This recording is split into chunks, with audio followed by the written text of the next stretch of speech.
Okay, so now we're able to import the geometry now. So it's File, Import, Import. Okay, the file should be in the Maps folder that you've just downloaded. Okay, 4R, and open. Okay, this is important. Okay, it's recognized that the incoming file is based in millimeters, but we need to rescale it to be meters. Otherwise the numbers are a bit crazy. Okay, so you put tick in rescale. Okay, I've got all three of these ticked, so it's going to join things together. Welding. It's not going to any gap. Was it any gaps?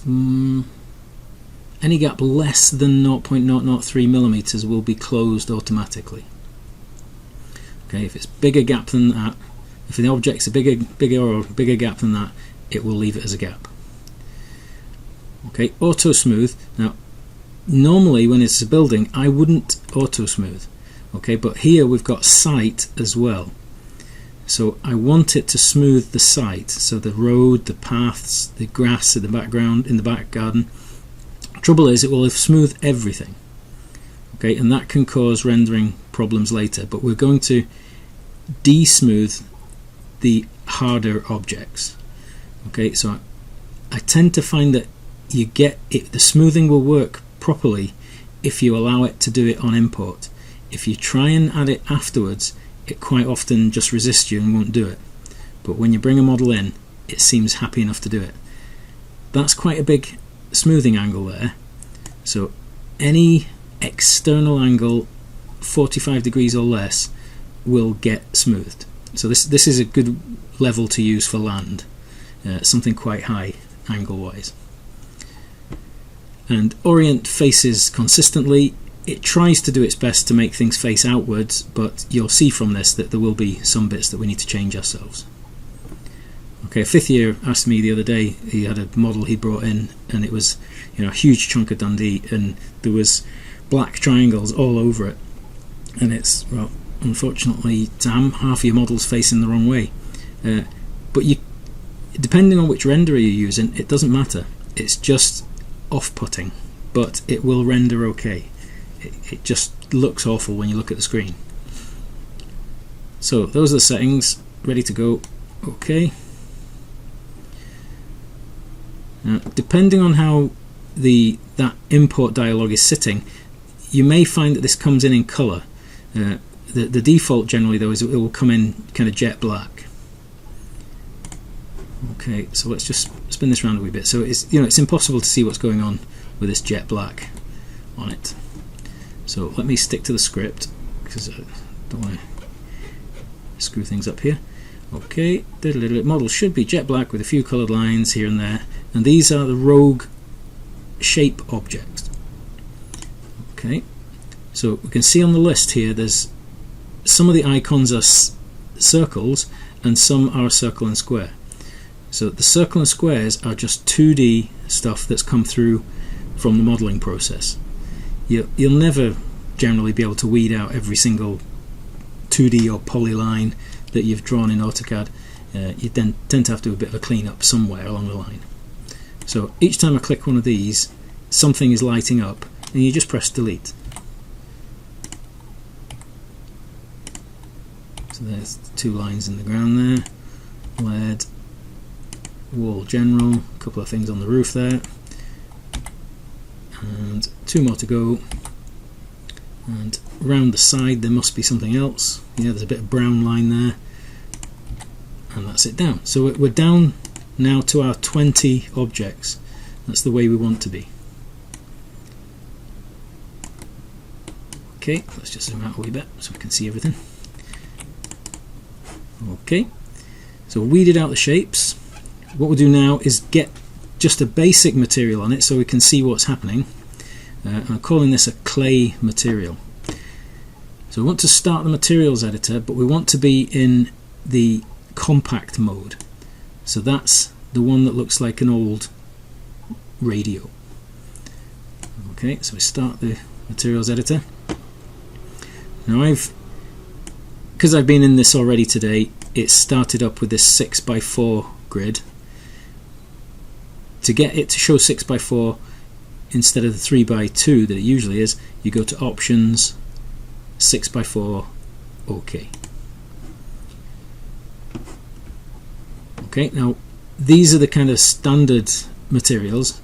We want to load a library to save a heck of a lot of, repeated work every time.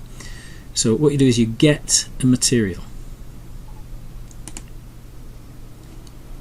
Okay, now I've been in this already today, so this library is showing up. So what I'm going to do is just get rid of this. I'm going to clear it away. So I'll close that material library. So pretend it wasn't there. Okay, and usually this is sitting pretty much spread out a bit like this. Okay, when you first start it usually looks about like that. Okay, so what you do is come down to the bottom line, come down to this grey area in the bottom, right click here, open material library. Okay, now it remembers where I was earlier, so I wanted to go to the desktop and I want to use the material library that's inside here, gsm.mat. Okay, so open that. So we've got a nice big materials library to go at. Now, whichever material you want to use, you generally have to put it into the library. Okay, so we're starting off with this white clay material, so you just drag that in on top of anything that's there. Okay, we don't need to see this open for a little while, so I'll just close it just now. Okay, and what we'll do now is just select everything and then drag that clay material onto it. Okay, if I do assign to object, it will just go to whichever was underneath my cursor when I let go. We want to assign to selection, so it'll go onto everything. Okay, now we can instantly see there's a couple of bits of the model that seem to be darker than others, so these are the bits that are facing the wrong way. We've also got that issue with some of the glass. Some of the window glass is facing outwards, some of it's facing inwards. Okay, now to make it a bit easier to see, if you also activate, if you go up to the default shading, you can add edged faces onto there, and that makes it a lot easier to see. Right, now I'll stick to my script, and what that's saying first is to deal with the objects that are smooth and some that aren't. And you can see the problem just here on this door. See the way it looks like it's kind of shaded, it's got a grading across it. It's trying to smooth an object there. Similarly here, there's a shading going across it, so if we rendered it, that would actually look kind of bubbly, like it was inflatable, because the angles between these surfaces, the external angles, are less than 45. Similarly here, the little slope off the face of that object is less than 45 degrees, the external angle. Okay, so it's not happening in many places, but you're better to just kind of deal with it straight away and kill off the smoothing on the objects we don't want it to be on. Okay, you see a bit here as well. You can see it's kind of gone a bit shady in these places because these angles are quite shallow.